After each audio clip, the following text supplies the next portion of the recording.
प्यारे मित्रों, आप सभी का स्वागत है।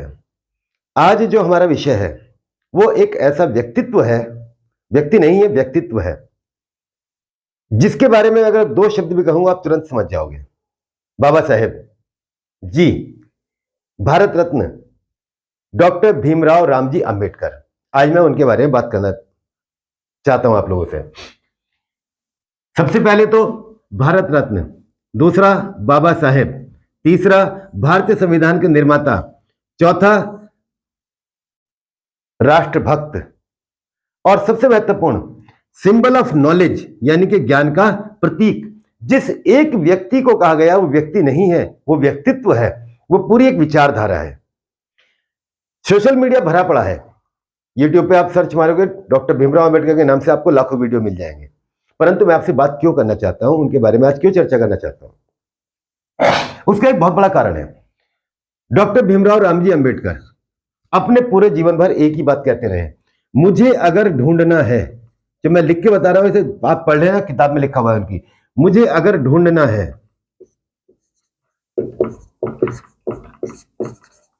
तो किताबों में ढूंढो,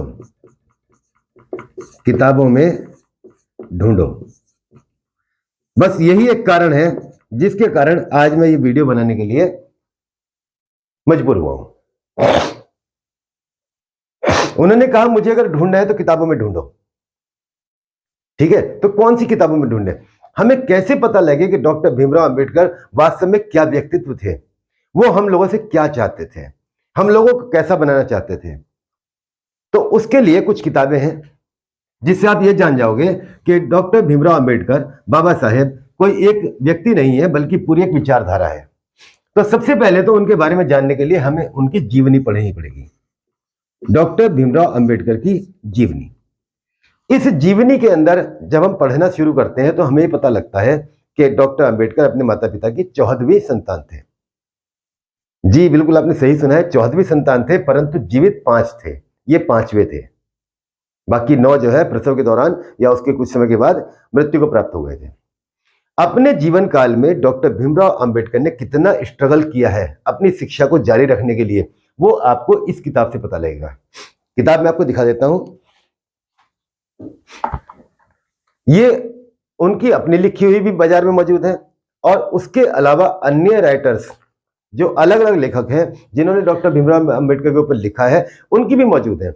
सारी किताबों में एक ही बात लिखी हुई है। मैंने कम से कम 3 राइटर्स की जीवनी पढ़ी है, सब में एक ही बात लिखी हुई है, अलग से किसी ने कुछ नहीं डाला है। तो आपको अगर उनकी लिखी हुई मिल जाती है बहुत अच्छी बात है, नहीं मिलती है तो बाजार से जो भी उपलब्ध है उसे उठा के जरूर पढ़ लेना। डॉक्टर भीमराव अंबेडकर का चित्र अपने कमरे में टांग देने मात्र से आप उनके समर्थक नहीं बन जाते हैं, आप उनके भक्त नहीं बन जाते हैं, क्योंकि वो कहते हैं कि ज्ञान प्राप्त करो, जो ज्ञान का दूध पिएगा वो शेरनी की तरह दहाड़ेगा। तो एक किताब हो गई आपकी जीवनी। दूसरी किताब जो आपको जरूर पढ़नी चाहिए, जो डॉक्टर भीमराव अंबेडकर की विचारधारा को बिल्कुल स्पष्ट आपके सामने कर देगी, उस किताब का नाम है पाकिस्तान या भारत का विभाजन। इंग्लिश में ही मौजूद है, हिंदी में ही मौजूद है, दोनों ही तरीके से मौजूद है।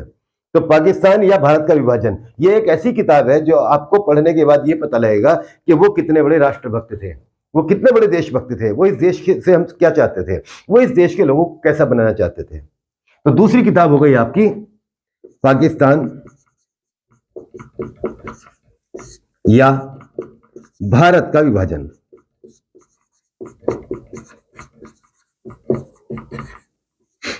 सिंबल ऑफ नॉलेज, ज्ञान का प्रतीक। यदि कोई किताब लिख रहा है तो गलत बात नहीं लिखी होगी। और इस किताब के अंदर दिए गए तथ्य आजादी के 70 के साल के बाद यानी कि अब 75 साल के बाद आपके सामने स्पष्ट रूप से दिखाई देंगे। ये जो किताब में लिखा हुआ था वो 75 साल के बाद आपके सामने आ जाएगा। उसके आगे बढ़ते हैं। अगली किताब का नाम है बुद्ध और उनका धम्म। बुद्ध और उनका धम्म यानी कि ये आप सभी लोग जानते हैं कि जब डॉक्टर भीमराव अंबेडकर अपने अंत समय में थे, अपने अंत के नजदीक पहुंच गए थे, तो उन्होंने सनातन धर्म छोड़ के बौद्ध धर्म ग्रहण कर लिया था। और ये बौद्ध धर्म ग्रहण करने से पहले उन्होंने बौद्ध धर्म के ऊपर जितना भी मिलने लायक साहित्य था जो उन्हें मिला, उन सबको पढ़ने के बाद, बौद्ध धर्म की दीक्षाओं को अच्छी तरह देखने के बाद, तब उन्होंने किताब लिखी थी बुद्ध और उनका धम्म। ये वो किताब है जो उन्होंने, अंतिम किताब है उनके द्वारा लिखी गई, और बौद्ध धर्म के बारे में विशद जानकारी इस किताब के अंदर है। जो बच्चे किसी भी तरह के कंपटीशन का एग्जाम देने वाले हैं जिसमें बौद्ध धर्म से संबंधित सवाल पूछे जा सकते हैं, तो इससे बढ़िया जानकारी आपको बौद्ध धर्म के बारे में किसी भी किताब के अंदर नहीं मिलेगी। फिर एक और किताब आती है,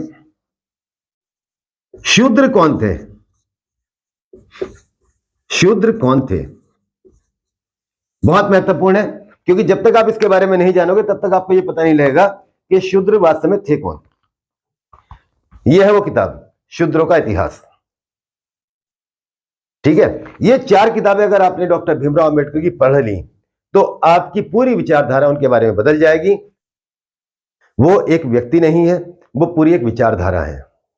50,000 किताबें उनकी लाइब्रेरी में थी। बड़ी बड़ी दुकानों के अंदर इतनी किताबें नहीं होती जितनी उनकी लाइब्रेरी में थी। तो उस समय जब शिक्षा के लिए अनुकूल माहौल नहीं था, उस समय पढ़ाई करके वो सिंबल ऑफ नॉलेज बन गए। तो क्या कारण है कि हमारे देश में उनके बाद अब तक दूसरा कोई डॉक्टर भीमराव अंबेडकर नहीं बन पाया। इन किताबों को पढ़ें और अपने आप से ये प्रश्न अवश्य पूछें। धन्यवाद दोस्तों।